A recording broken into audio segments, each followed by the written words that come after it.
Buen día, mi nombre es Zulema Isabel Cifuentes Urbina. El día de hoy les voy a explicar referente a la semana 4, que es la renovación, reparación y regeneración tisular, que es la renovación y regeneración de tejidos. La reparación es la restitución de las células muertas o lesionadas por células nuevas, que tiene dos mecanismos, que es la regeneración y la cicatrización. Por regeneración, aquí las células muertas son constituidas por elementos parenquimatosos, y por cicatrización, las células lesionadas son reemplazadas por tejidos conjuntivos del estroma. Está constituido de órganos y tejidos que son parenquima y el estroma. En el parenquima es la parte funcional y el estroma es la parte estructural. También tenemos la clasificación de las células, que son lábiles, estables y permanentes. En las lábiles, sustituyendo a las que se destruyen en forma continua. Las estables son células de parenquima de casi todos los órganos glandulares. Y los permanentes comprenden las células musculares estriadas, cardíacas, nerviosas. También la cicatrización, la reparación de las heridas por tejidos conjuntivos. Tiene dos clasificaciones, que es cicatrización primaria o unión por primera intención, y cicatrización secundaria o unión por segunda intención. Los factores relacionados a la reparación son factores mecánicos y factores generales. En los factores mecánicos tenemos la infección, factores mecánicos, aumento de torsión y presión, el tamaño, localización y clase de herida en cuerpos extraños. Y en factores generales tenemos la nutrición, la deficiencia proteica o vitaminas, el estado metabólico, hormonas, el estado circulatorio o el uso de corticoides. Bueno, eso fue todo. Espero que le haya gustado. Gracias. A partir de ahora explicaré el tema sobre la semana número 5, dolor osteomuscular. El dolor es una experiencia sensorial emocional totalmente desagradable, la cual es subjetiva y compleja a su vez.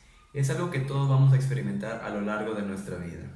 Causas del dolor. Puede ser por artropatías, fracturas, costocondritis, tendinitis o desgarros musculares.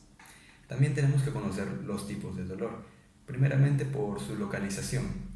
Puede deberse en cualquier parte del cuerpo, pero donde sea percibido.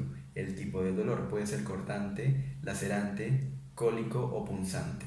Luego tenemos la duración del dolor, desde el primer momento hasta la fecha actual, cuánto tiempo ha transcurrido desde esa instancia. La frecuencia del dolor, cuántas veces al día y de qué forma puede ser que aparezca el dolor. Y por último tenemos a la intensidad del dolor, cómo el paciente va a sentir o calificar su dolor. Puede ser severo, moderado o suave.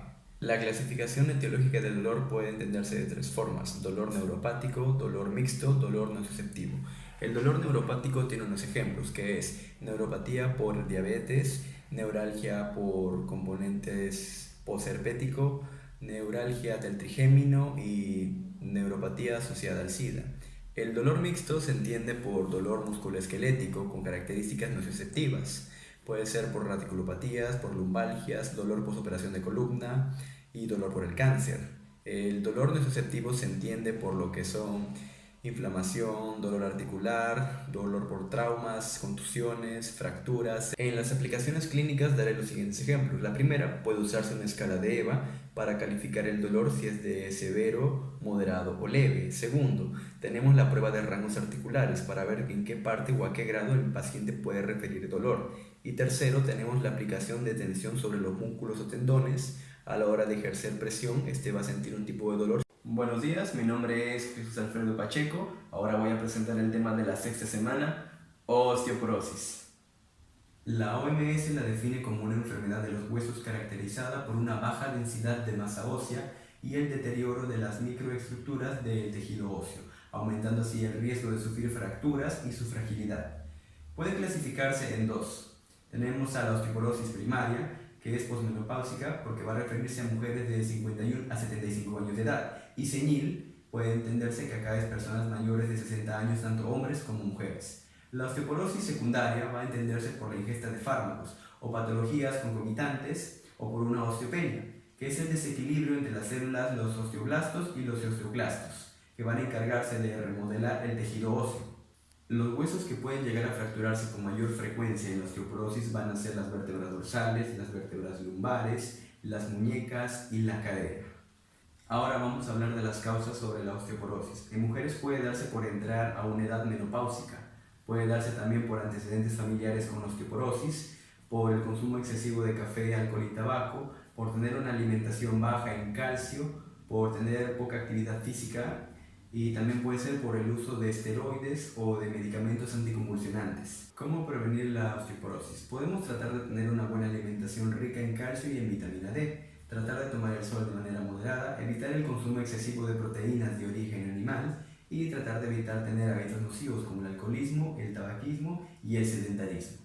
Se le recomienda a personas mayores de 60 años realizarse una densitometría para verificar el estado de sus huesos. Si el riesgo no es alto, podría centrarse en modificar los factores de riesgo de pérdida ósea para evitar la medicación. Y por último, en caso de los pacientes que estén demasiado en riesgo de sufrir una fractura, deberá recetárselos los medicamentos adecuados. Soy Irina Villegas y voy a hablar sobre la artritis reumatoide y osteoartritis. ¿Qué es la artritis? Es una enfermedad inflamatoria sistemática y autoinmune de etiología desconocida caracterizada por inflamación de la membrana sinovial y la articulación. También se puede producir así como en manos y así como también en rodillas, que eso causa una fuerte desviación e inflamación que produce mucho dolor.